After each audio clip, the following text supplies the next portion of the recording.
Images of desperately faint children being treated at feeding centers have been an all too familiar sight this year after a crippling drought in the Horn of Africa.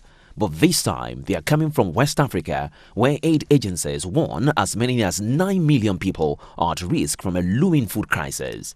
A combination of failed or weak rains, poor harvest and rising food prices has left people in more than 5 countries in the Sahel region in West Africa vulnerable.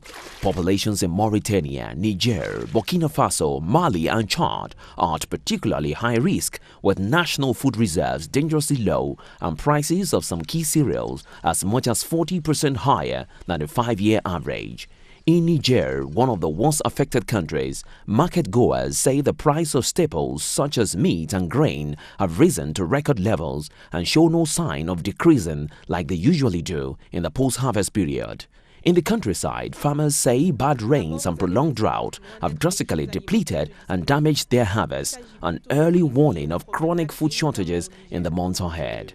The World Food Programme (WFP) is among agencies pushing for a rapid response to the early warning to prevent the current shortage spiraling into a full-scale famine.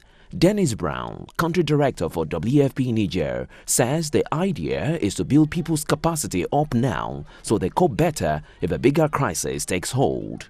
Nobody's asking the World Food Programme for a free handout in Niger. Nobody.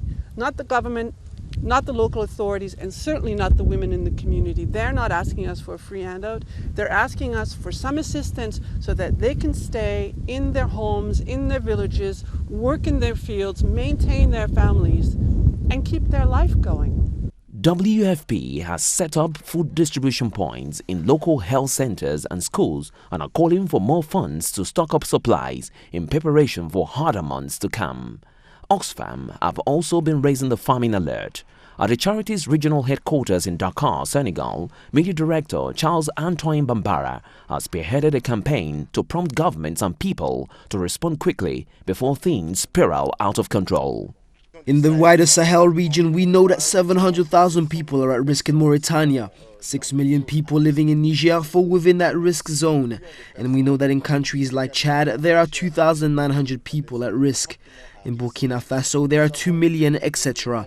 So that's a snapshot of the overall situation in this food crisis. But he says there is still time to act. The situation is grave and serious, but all is not yet lost. If the community mobilizes themselves quickly, if the concerned governments also mobilize themselves quickly and come together, we can contain the crisis to avoid the scale of the food crisis that we had in 2010.